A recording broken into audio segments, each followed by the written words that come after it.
જય શ્રી કૃષ્ણ મિત્રો, સ્વાગત છે તમારું મમ્મીની રસોઈમાં। જો આપણને ભૂખ લાગી હોય ને કાંઈ ખબર ના પડતી હોય કે શું બનાવવું, તો આપણે ટેસ્ટી એવી દાળ ઢોકળી બનાવશું। આપણે દાળ ઢોકળી બનાવવા માટે 1 કપ તુરની દાળ લીધી છે, 1 કપ ઘઉંનો લોટ લીધો છે, થોડા સિંગદાણા લીધા છે, વઘાર માટે 1 ટમેટું લીધું છે, 1 મરચું લીધું છે, 1 લીંબુ લીધું છે ને મીઠા લીમડાના પાન ને ઉપરથી ધાણા છાંટવા। ધોયેલી દાળ લીધી છે। હવે એમાં 1.5 ગ્લાસ પાણી નાખશું। હવે બાફામાં જ આપણે એમાં સિંગદાણા નાખશું ને 5 સીટી આપણે હવે એને વગાડી લેશું। આપણે આને 5 સીટી વગાડી લેશું। હવે દાળ બફાય ત્યાં લગીમાં આપણે લોટ બાંધી લઈએ ઢોકળીનો। આ 1 કપ લોટ હતો તે નાખ્યો છે। તેમાં અડધી ચમચી હળદર નાખી છે, અડધી ચમચી લાલ મરચું, અડધી ચમચી ધાણા જીરું પાવડર, સ્વાદ પ્રમાણે મીઠું, 1 પાવડું તેલ ને લોટ બાંધવા માટે આપણે 1 ગ્લાસ પાણી લીધું છે। હવે લોટને મિક્સ કરી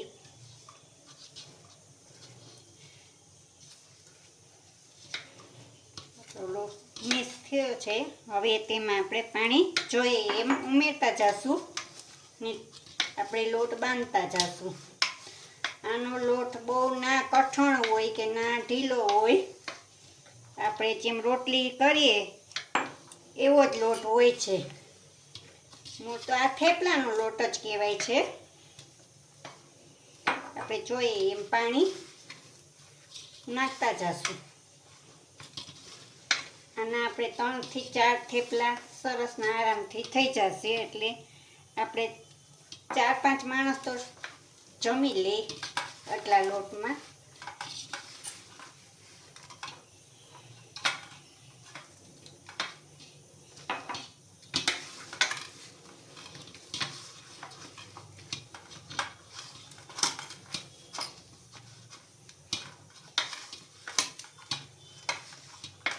હવે આપણો લોટ બંધાઈ ગયો છે ને તૈયાર થઈ ગયો છે। ગેસ ચાલુ કરશું। દાળ ઉકળવા મૂકી દીધી છે।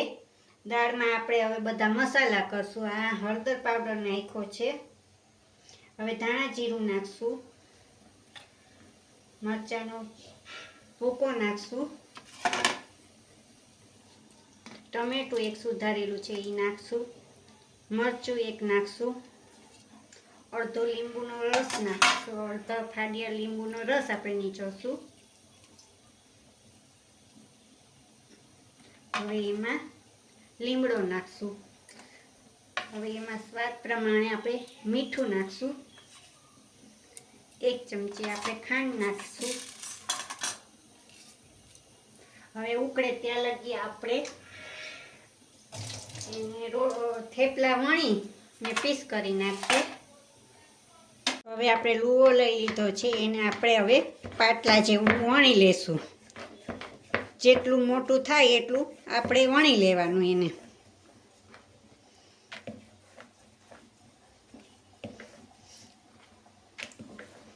જાડી ઢોકળી રાખવી હોય તો જરાક આપણે નાનું વણવાનું, આપણે આછી ઢોકળી કરવી હોય તો આપણે જરાક મોટું કરવાનું, પાટલા જેવડું કરવાનું।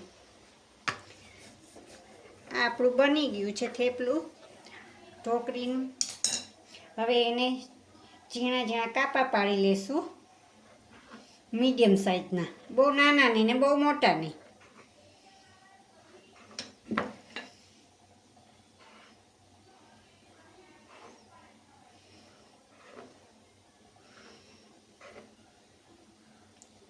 આપણા કાપા પડી ગયા છે। આપણી દાળ ઉકળી ગઈ છે।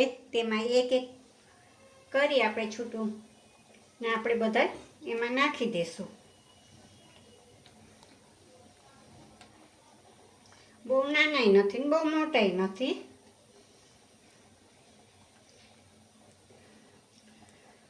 વચ્ચે વચ્ચે હલાવતું જવાનું, આપણે નીચે બેસે નહીં કે ભેગી ન થઈ જાય ઢોકળી આપણી।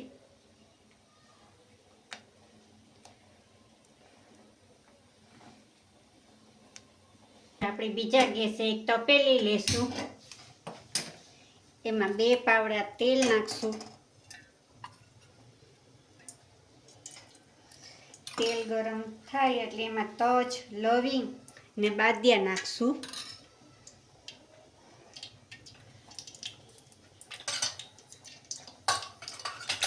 હવે એમાં રાઈ નાખશું.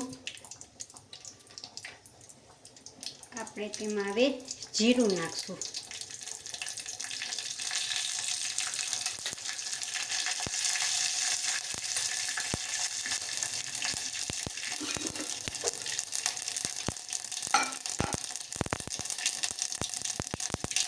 હવે તેમાં હિંગ ને મરચાંનો ભૂકો ઉમેરી દાળ આપણે વઘાર કરીશું.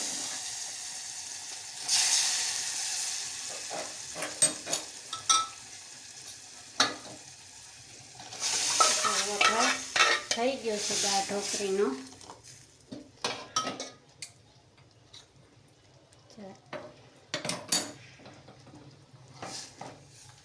આપણી થઈ ગઈ છે દાળ ઢોકળી. હવે એને બાઉલમાં આપણે કાઢી લેશું. હવે આપણી દાળ ઢોકળી તૈયાર થઈ ગઈ છે. ઉપરથી આપણે ધાણા ભાજી છાંટી દઈશું.